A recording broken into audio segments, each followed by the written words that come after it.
अस्सलामुअलैकुम नाज़रीन, प्रोग्राम जी का जहां हम और आप एक मर्तबा फिर एक साथ। उम्मीद है अल्लाह ताला के फजलो करम से आप सब खैरियत से होंगे। वतन अजीज़ और हम सब के लिए सलामती की बहुत सी दुआओं के साथ अपने आज के प्रोग्राम का आगाज़ करते हैं। नाज़रीन, हमारा आज का प्रोग्राम गुज़िश्ता ही से पेवस्ता है। पिछले प्रोग्राम में हमने आपको एमनाबाद की सैर करवाई और उसकी बहुत सी तारीख़ी इमारतें दिखाई और उसके दिलचस्प हक़ाइक़ से भी आपको आगाह किया।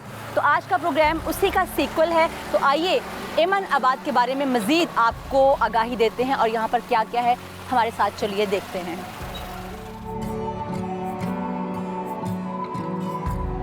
एमनाबाद के बारे में कहा जाता है कि ये जगह बहुत ही कीमती असासों से भरी हुई है। यहाँ पर मुस्लिम तामीरात के साथ साथ हिंदू और सिख तामीरात भी दिखाई देती हैं। यहाँ पर बहुत से गुरुद्वारे हैं, बहुत से दरवाजे हैं और बहुत सी इमारतों को इस्तेमाल भी किया जा रहा है। बहुत सी हवेलियाँ थी यहाँ पर जो कि अब खंडरात में बदल चुकी हैं। कहा जाता है कि यहाँ पर दीवान ख़ानदान जो है वो बहुत मारूफ था और ये भी एक मकूला मशहूर है कि गुजरांवाला शहर पहलवाना दा ते एमनाबाद दीवाना दा, यानी कि इस बारे में ये कहा जा सकता है कि दीवान ख़ानदान यहाँ पर बहुत ही रसूख रखता था। तो इस वक्त भी आप मेरे पीछे एक खंडर नुमा इमारत देख रहे हैं। चूँकि ये गुरुद्वारे के पहलू में दिखाई दे रही है तो मुमकिन है कि ये सिख तामीरात में से कोई रही हो, लेकिन आप देख सकते हैं कि अब बिल्कुल खंडर का ढेर दिखाई दे रही है। नाज़रीन, दीवान ख़ानदान जो कि किसी ज़माने में यहाँ एमनाबाद में हुकूमत किया करता था, कहा जाता है कि इन्होंने कश्मीर पर भी तकरीबन 100 साल तक हुकूमत की है। 1947 के वाक़यात के बाद ये तमाम ख़ानदान यहाँ से हिजरत कर गए, लेकिन अपनी इमारत यहाँ पर छोड़ गए, जो अपने जाने वालों की याद में शायद ज़माने की नाकदरी का शिकार होती रहीं और आज उनके आसार ढूंढे से भी नहीं मिलते।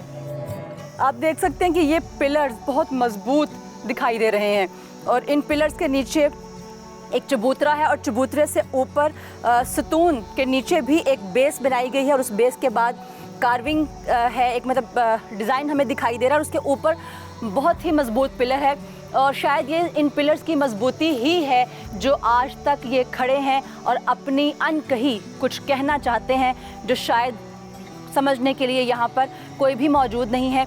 हम इसको कैप्चर ज़रूर कर रहे हैं, लेकिन इसके बारे में हक़ाइक़ से हम बिल्कुल अनजान हैं। कोशिश करेंगे जो यहाँ के रहने वाले हैं, अगर हमें कोई यहाँ पर दिखाई दे तो हम उनसे ज़रूर पूछें कि वो क्या जानते हैं इस जगह के बारे में, क्या थी और अब ये किस पर्पस के लिए इस्तेमाल हो रही है, क्योंकि हमें जो यहाँ पर सूरत हाल दिखाई दे रही है वो इंतहाई नागुफ्ता बे है।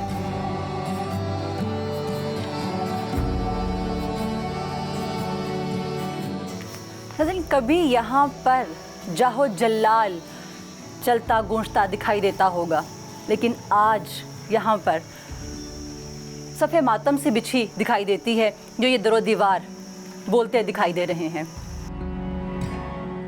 हमारी दाईं जानिब यहाँ पर इस इमारत के साथ साथ कुछ जीने उतरते भी दिखाई दे रहे हैं। तो यकीनन ये इमारत का कोई एक हिस्सा रहा होगा, इसके आगे कोई महल टाइप कोई चीज़ रही होगी। यहाँ से स्टेप्स नीचे उस तरफ को उतरते दिखाई दे रहे हैं। यहाँ पर एक बुज़ुर्ग हमारे साथ हैं, हम उनसे पूछते हैं कि वो कब से यहाँ पे हैं और ये इमारत किस चीज़ की थी। जी जी, दफ्तर बनाया गौरमेंट का, इतने विसाखी लगती थी, वो इतने लिखाई लोग पढ़ाई करते। हाँ, साढ़े तो काफ़ी जतरा बने हैं। हाँ, साढ़े तो काफ़ी जतरा है। नहीं तो ये इमारत सारी, ये जो सारी इमारत है ये मतलब गुरुद्वारे का हिस्सा थी। गुरुद्वारे का। नाज़रीन, एमनाबाद की मुख्तलिफ गलियों से होते होते कदरे ऊंचाई पर चढ़ते चढ़ते इस वक्त हम जहाँ पर मौजूद हैं वो हवेली है, दीवान हवेली, जो कि दीवान ख़ानदान ने तामीर करवाई थी।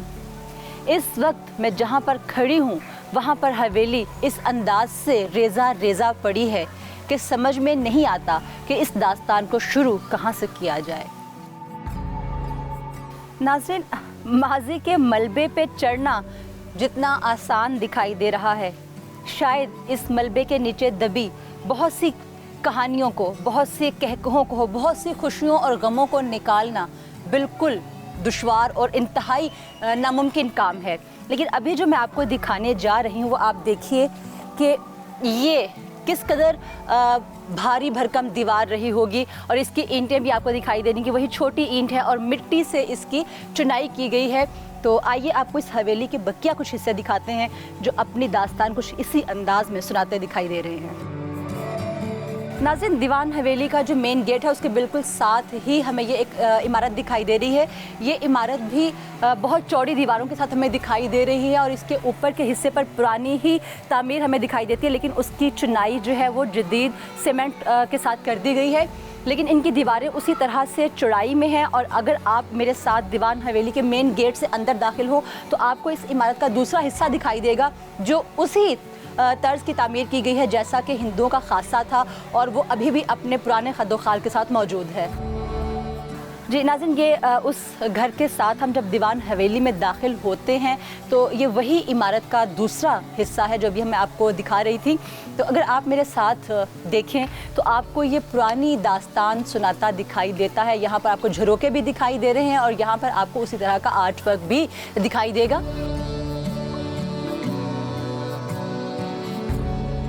नाज़रीन, इस वक्त आप मेरे सामने नहायत खूबसूरत जदीद तर्ज की इमारत देख रहे हैं जो ज़मीन से कदरे ऊंचाई पर तामीर की गई है।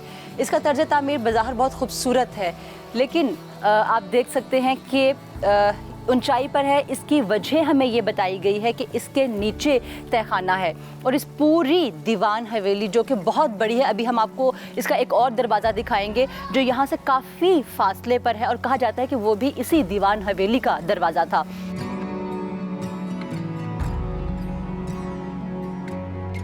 मेरे साथ यहीं के रिहायशी मौजूद हैं जो अरसा दराज से यहाँ पर मुकीम हैं।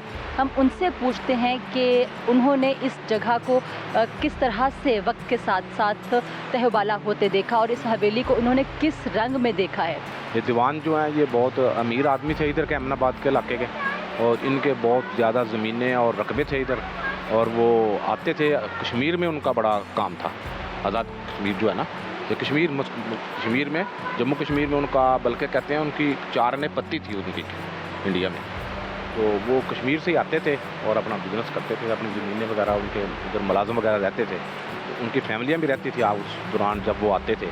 तो ये 7 हवेलियाँ थी, तो 7 की 7 डिमालिश हो गई हैं अब तकरीबन।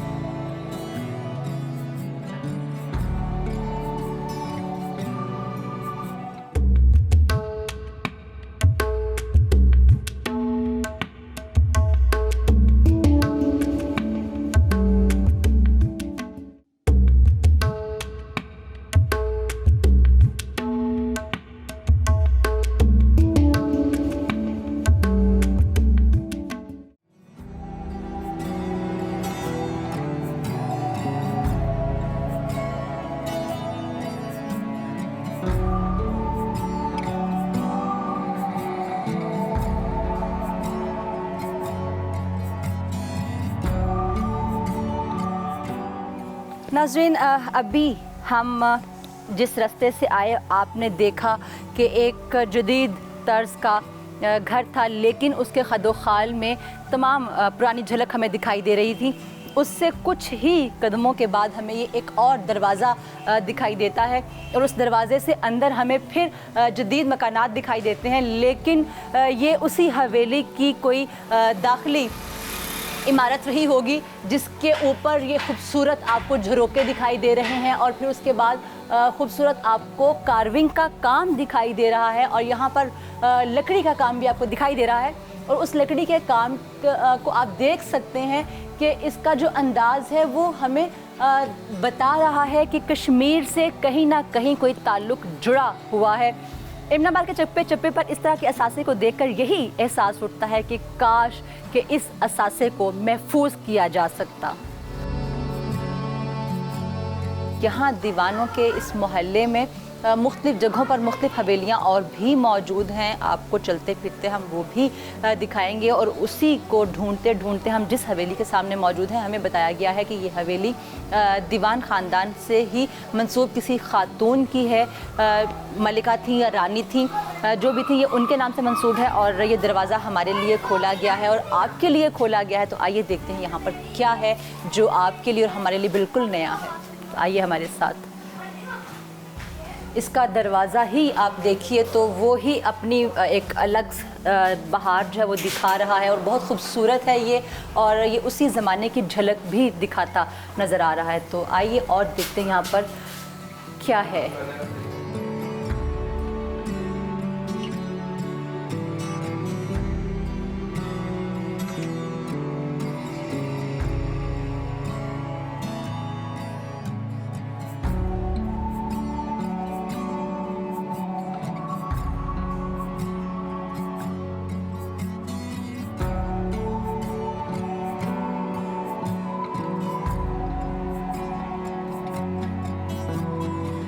जी नाज़रीन, यहाँ पर इस वक्त इस हवेली के मालिक हमारे साथ मौजूद हैं। हम उनसे बात करते हैं कि ये इन्होंने कब ली और इसकी तारीख़ के बारे में ये हमें क्या बताएंगे। जी, ये हमने जिस वक्त ली थी ना, उस वक्त तो ये तकरीबन हमसे पहले जो रहते थे, एक हैं मशहूर हस्ती जिन्होंने मोइनुल तर्जमा लिखा है 9वीं 10वीं का या 5वीं का, वो हैं सूफ़ी नज़र मोहम्मद सयाली साहब।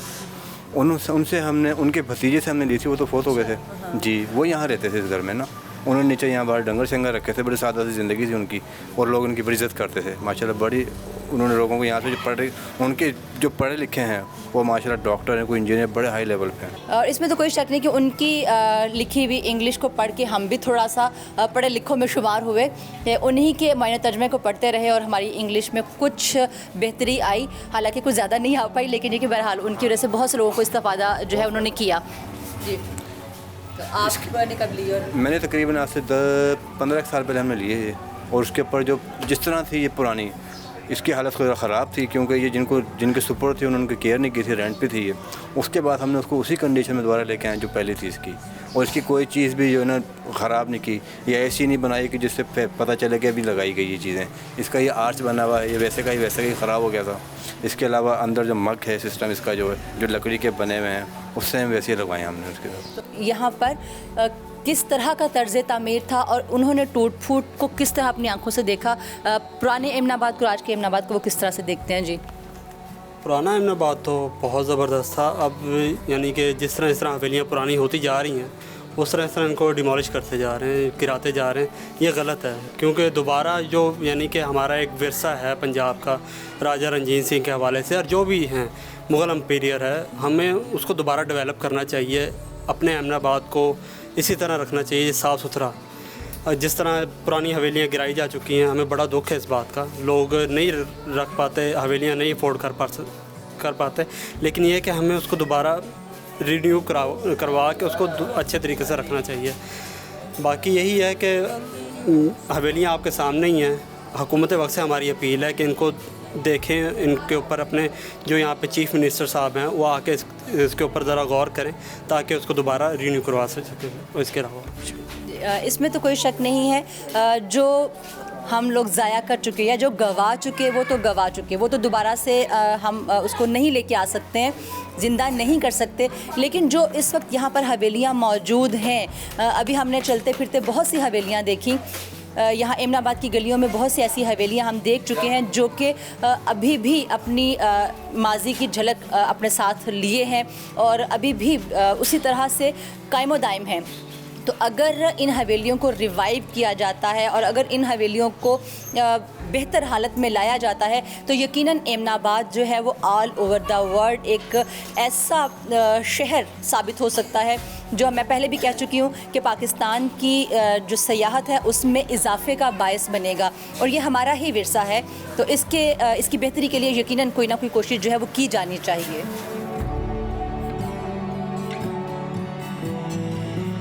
जी नाज़रीन, इस वक्त जिस हवेली के सामने मैं मौजूद हूँ इसको 1932 में तामीर किया गया था। इसके मौजूदा मालिक से हमारा सामना हुआ, हमने उनसे बात भी की और हमने उनसे रिक्वेस्ट की कि इसको हमें दिखाने की और देखने की इजाज़त दे दी जाए, लेकिन उन्होंने इसकी इजाज़त नहीं दी।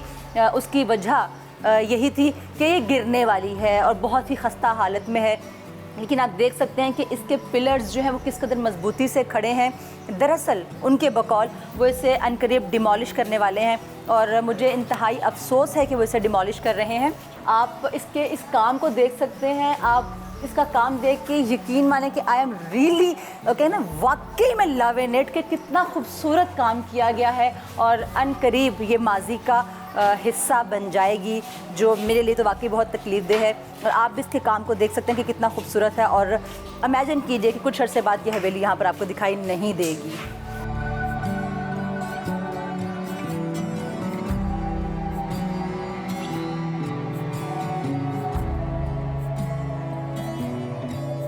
नाज़रीन, ये उसी करतार नाथ पजनदा हवेली का आप देख रहे हैं टेरेस, जिसको बहुत ही खूबसूरत लकड़ी के काम से आरास्ता किया गया है।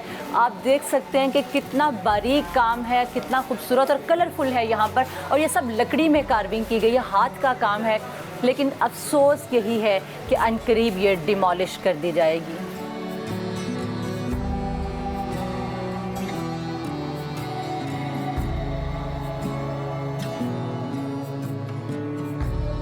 यहाँ पर भी आप देख सकते हैं कि छोटी ईंट इस्तेमाल की गई है, लेकिन जहाँ पर ज़रूरत महसूस हुई वहाँ पर जदीद ईंट को भी इस्तेमाल कर लिया गया है।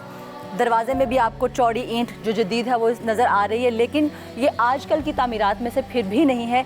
यानी कि एमन और आबाद की जो मैंने हर गली को देखा है, कुछ गलियाँ क्रॉस करने के बाद आपको माजी की झलक दिखाई देती है। अभी आप अगर मेरे साथ इस तरफ भी देखें तो मुझे यही शायबा पड़ता है कि ये कोई एक हवेली रही होगी, क्योंकि वहाँ पे दरवाज़ा हमें दिखाई दे रहा है लकड़ी का और उसका काम जो है वो भी उसी तर्ज का है। यहाँ पर मलबा भी दिखाई दे रहा है, दीवारें भी चौड़ी हैं और फिर यहाँ पर भी ये उसी तर्ज का है। तो ये अहाता जो है किसी हवेली के दरमियान का होगा। और आप इसको भी देखें अगर, तो ये इसका लकड़ी का जो काम है वो सारे का सारा पुरानी तर्ज का है। तो कहीं ना कहीं यहाँ पर हमें पुरानी जो इमारतें हैं वो दिखाई दे रही हैं और माजी की झलक हम इस इलाके में चप्पे चप्पे पर देख सकते हैं। नाज़रीन, अभी मैं एक बहुत तंग रास्ते से, आप मेरे सामने भी तंग रास्ता देख रहे हैं, अभी तंग रास्ते से होती हुई मैं आई, यहाँ पे मुझे एक कदरे कुशादा स्क्वायर नज़र आया और उस स्क्वायर के साथ ही मुझे ये सीढ़ियाँ ऊपर जाती दिखाई दे रही हैं और फिर ये हमें वही छोटी ईंट का काम दिखाई दे रहा है। और अगर आप इसको भी देखें तो ये भी उसी तर्ज में हमें तामीर शुदा दिखाई देती है। इसमें भी छोटी, अगर आपको यहाँ पर दिखाई दे तो नीचे वही छोटी ईंट नज़र आ रही है। दैट्स मीन्स कि ये सारी जगह जो है वो एक ही कहीं हिस्सा था और ये रविशें और राहदारियाँ रही होंगी, क्योंकि इतनी छोटी छोटी तो हवेलियाँ नहीं बनाई गई होंगी, क्योंकि यहाँ पर कहा जाता है कि 7 हवेलियों की तामीर की गई थी। और मेरी इस बात के प्रूफ में सामने ही मुझे एक चीज़ दिखाई दे रही है जो इस बात की अक्कासी करती है कि यहाँ पर वाकई में कोई हवेली मौजूद रही होगी जो अब मुख्तलिफ मकानों में बांट दी गई है। और ये है वो चीज़ जो मैं अभी सामने देख रही थी कि आप देखें, अभी हमने आपको पीछे भी दिखाई कुछ इमारतें जिसमें इसी तरह से चूने और मिट्टी से ईंटों के साथ भराई की गई है और 6-6 फीट चौड़ी दीवारें हैं या 4-4 फीट चौड़ी दीवारें हैं। तो ये मेरी उस बात का मुँह बोलता सबूत दिखाई दे रही हैं कि यहाँ पर कभी कोई हवेली थी जिसके दरमियान से ये रास्ते निकाल के अब छोटे छोटे मकानों में तकसीम कर दिया गया है।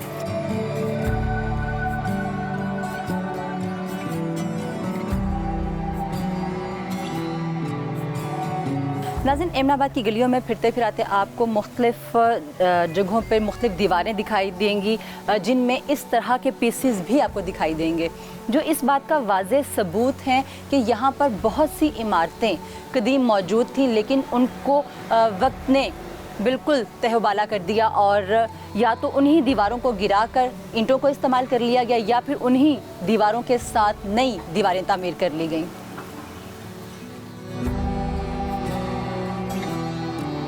नाज़रीन, इस वक्त हम एक नए तामीर शुदा घर में दाखिल हो रहे हैं जो अभी तकमील के मराहिल में है। तो आप ये मेरे साथ देख सकते हैं। साजिद, ये दिखाओ ज़रा, ये देखें आप मेरे साथ कि ये इसी मकान से निकाले गए हैं शहतीर भी और मुख्तलिफ जहाँ पर लकड़ी को इस्तेमाल किया गया था, ये इसी घर के पोर्शंस हैं। और अभी हमने बाहर भी देखा कि यहाँ पर जो मज़दूर हैं इस घर का, इस हवेली का मलबा उठा के बाहर ट्रॉली में फेंक रहे हैं। और आप ये देख सकते हैं कि ये दरवाज़ों के लिए चौगाठें तैयार की जा रही हैं, ये भी इसी लकड़ी की जो आप देख रहे थे। वहाँ पे बहुत सी लकड़ी पड़ी हुई है और यहाँ पर ये लकड़ी आप देख सकते हैं कितनी मोटी है और अभी तक उसी तरह से मतलब मजबूत है और इन्हीं के ये दरवाज़े बनाए जा रहे हैं। और यहीं पर जो हवेली थी इसको कोशिश उसी तरह से की गई है तामीर करने की, खूबसूरत कंस्ट्रक्शन है, लेकिन इसी के दरो दीवार को नई शेप में ढाला जा रहा है और जो माजी है वो इन्हीं के नीचे कहीं सिसक सिसक के सो चुका है।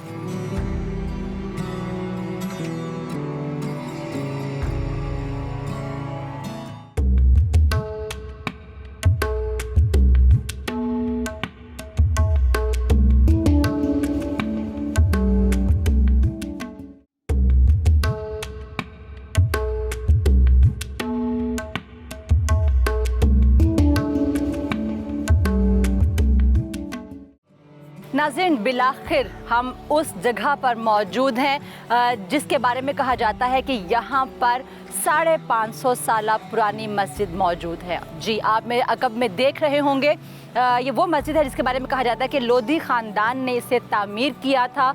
ये मस्जिद कितनी वसी रही होगी इसके बारे में हम कुछ नहीं कह सकते। मेन जीटी रोड से एमनाबाद के अंदर बहुत ही ज़्यादा अंदर आने के बाद इस वक्त यहाँ पर कोई हमें आबादी दिखाई नहीं दे रही है, दूर दूर तक बिल्कुल वीरानी और खामोशी है। अभी यहाँ पर भी अगर आप मेरे साथ देखें तो यहाँ पर ज़मीन को हमवार किया गया है, तैयार किया गया है। यहाँ पर यकीनन फसल काश्त की जाएगी, यानी कि मस्जिद के बिल्कुल सामने यहाँ पर फसल की तैयारी के लिए ज़मीन को तैयार किया जा रहा है। लेकिन किसी ज़माने में ये डेफिनेटली इस मस्जिद का अहाता रहा होगा और इस मस्जिद की वुसअत कहाँ तक थी हम कुछ नहीं कह सकते। अभी हम आपको ये मस्जिद दिखाने ले जा रहे हैं और इसके इर्द गिर्द जो बाक़ियात हैं वो भी आपको दिखाएंगे, उनका तर्ज़ तामीर क्या है वो भी आप मुलाहिज़ा कीजिए।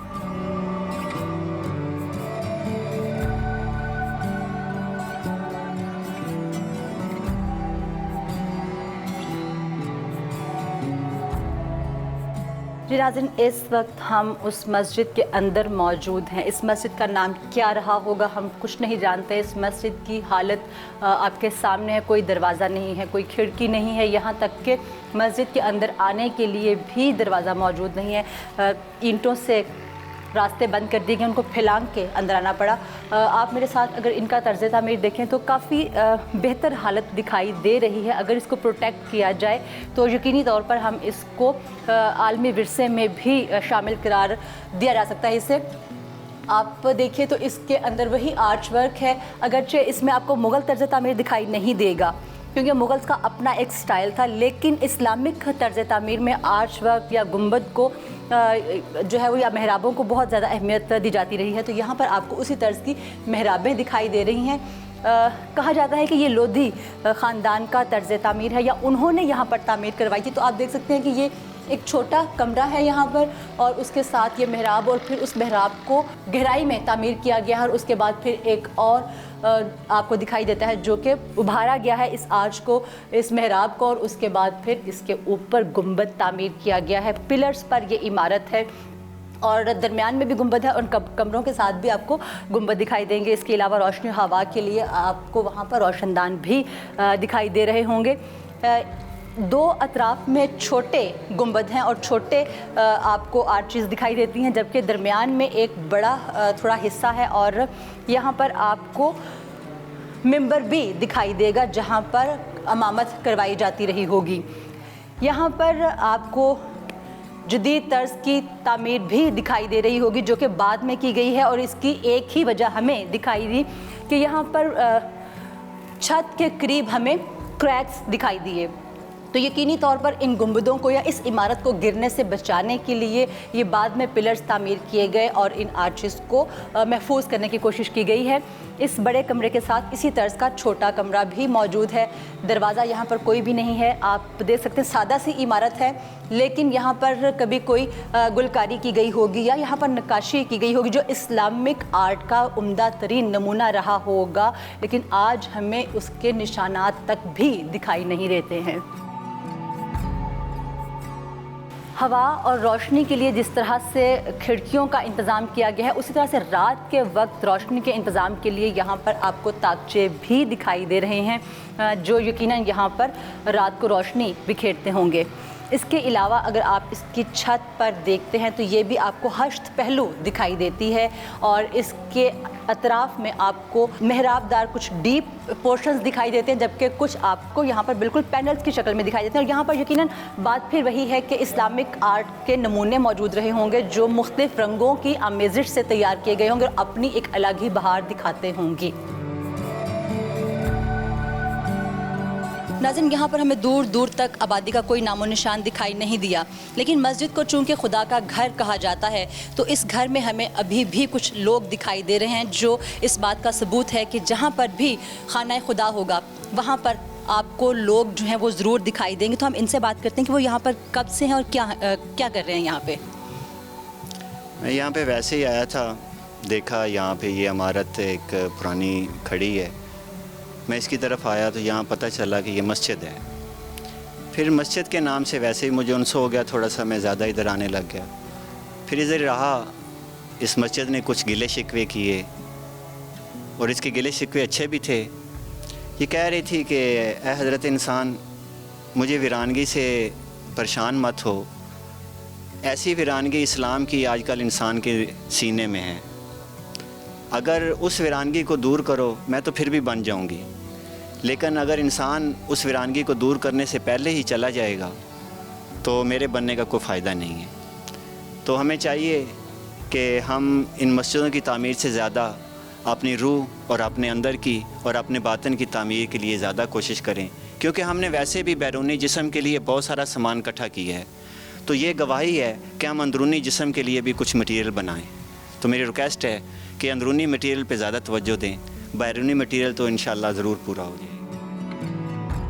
नाज़रीन, एमनाबाद के माजी की धूल हटाते हटाते हम इस लोधी ख़ानदान की जो मस्जिद है उसके बाहर मौजूद है और आप मेरे साथ देख रहे हैं कि यहाँ पर कोई बहुत बड़ी इमारत नहीं है। ये आपको सादा सा एक रेक्टेंगुलर बिल्डिंग दिखाई दे रही है जिसके ऊपर छज्जे बनाए गए थे जो कि अब टूट फूट का शिकार हैं और इन छज्जों के बिल्कुल नीचे आपको कार्विंग भी दिखाई दे रही है। जब आप इसके नीचे आते हैं तो हमें उसका प्लास्टर बिल्कुल उखड़ा हुआ दिखाई देता है। अगर ऊपर कार्विंग मौजूद है तो इसका मतलब है कि नीचे भी कहीं ना कहीं पर इसमें कंदाकारी की गई थी या यकीनन अल्लाह के नाम लिखे गए होंगे या कोई और कुरानी आयात यहाँ पर तहरीर रही होंगी, लेकिन अब उसके नामो निशान यहाँ पर मौजूद नहीं है। जितने भी मुग़ल शहंशाह रहे या उनसे पहले के सलातीन यहाँ से गुज़रे हैं वो सब के सब बागात तामीर करने के शौकीन रहे हैं या मसाजिद तामीर करते रहे हैं। इसके अलावा बारादरियाँ भी इन सब का पसंदीदा मशग़ला रहा है तामीर करना। इसके साथ साथ झीलें और तालाब भी तामीर किए जाते रहे हैं। हमें बताया गया है कि यहाँ पर भी बहुत कुशादा बाग तामीर किया गया था। दरअसल यहाँ पर बाग था और उस बाग में ये मस्जिद तामीर की गई थी और इस यहाँ पर हमें बारादरी के आसार भी दिखाई देते हैं। अभी हम आपको वो भी दिखाएंगे। अगर यहाँ पर बारादरी मौजूद थी और यहाँ पर मस्जिद की तामीर भी मौजूद है तो यकीनन यहाँ पर कहीं ना कहीं महल सरा भी मौजूद रही होगी, लेकिन यहाँ दूर दूर तक ऐसा कोई निशान हमें दिखाई नहीं देता है क्योंकि ये शहर से बहुत दूर एक वीराने में मौजूद है। इसका यही क्यास हम कर सकते हैं कि यहाँ पर जिसने भी इसको तामीर किया, चूँकि इसको लोधी ख़ानदान से तामीर किया जाता है, तो अगर ये लोधी ख़ानदान में तामीर की गई थी तो यकीनन यहाँ पर रिहाइश के लिए उन्होंने कोई ना कोई इमारत ज़रूर तामीर की होगी जो गर्दिश ज़माना के हाथों न जाने किस ज़मीन में खो गई। नाज़रीन, सुबह से हम लोग मुसलसल ट्रैवलिंग में हैं और बहुत शदीद धूप है, गर्मी है, लेकिन यहाँ मस्जिद के पास आते ही हमें ठंडक का एहसास हुआ। न जाने वो खाना खुदा की ठंडक थी या फिर इस तालाब की, ये तो खुदा ही जानता है, लेकिन यहाँ पर आने के बाद मुझे एक एहसास हुआ कि मस्जिद है उसके बिल्कुल अकब में एक झील है और फिर बारादरी है और यहाँ पर बाग भी था। शहर से इतनी दूर इसको तामीर किया गया, कितना ये पुरसुकून गोशा रहा होगा। इन तमाम हवालों को अगर मद्देनज़र रखते हुए उस वक्त को तसव्वुर किया जाए तो लोधी ख़ानदान जिसने भी इसको तामीर किया, जिस भी हुक्मरान ने, उसके ज़ौक़े जमाल की दाद ना देना ज़्यादती होगी।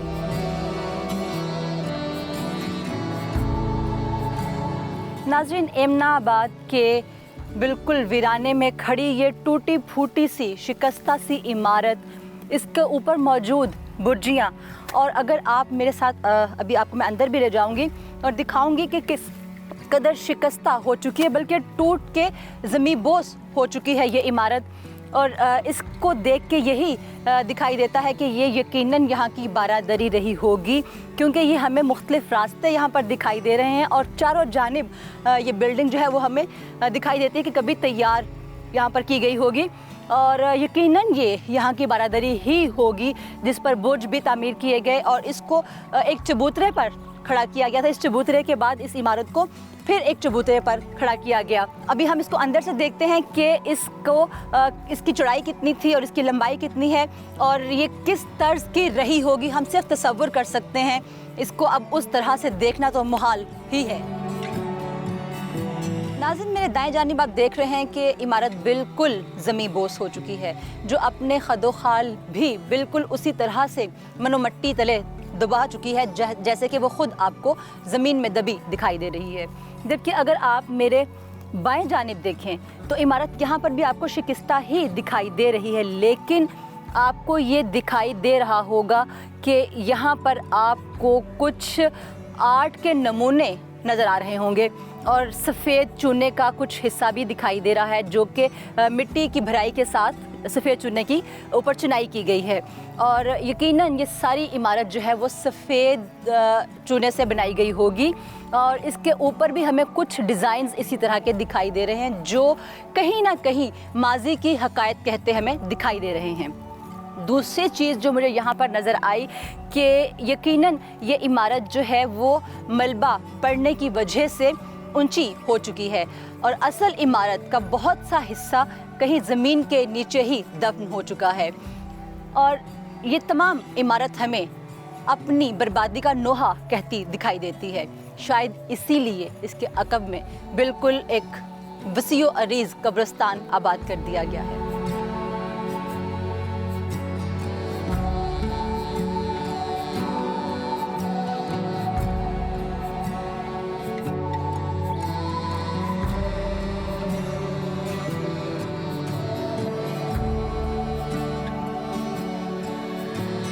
नाज़रीन, इस इमारत की एक वाहिद बुर्जी जो हमें यहाँ पर दिखाई दे रही है वो भी इसी बात की अक्कासी करती नज़र आती है कि यहाँ पर चारों कोनों पर यकीनन ऐसी बुर्जियाँ बनाई गई होंगी।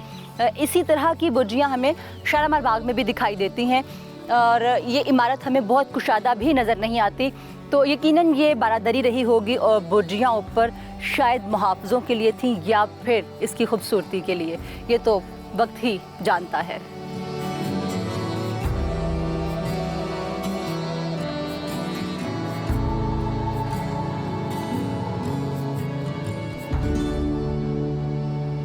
नाज़रीन, मोहम्मद उमैर साहब सुबह से हमारे साथ हैं। ये हमें एमनाबाद की मुख्तलिफ़ जगहों पर ले जा चुके हैं और जितनी भी अब तक की आपने इमारतें देखी वो इन्हीं की वजह से हैं। इनके पास यहाँ जितनी भी इमारतें हैं उनके हवाले से काफ़ी नॉलेज भी है, तो हम इनसे पूछेंगे कि वो क्या जानते हैं इन इमारतों के बारे में।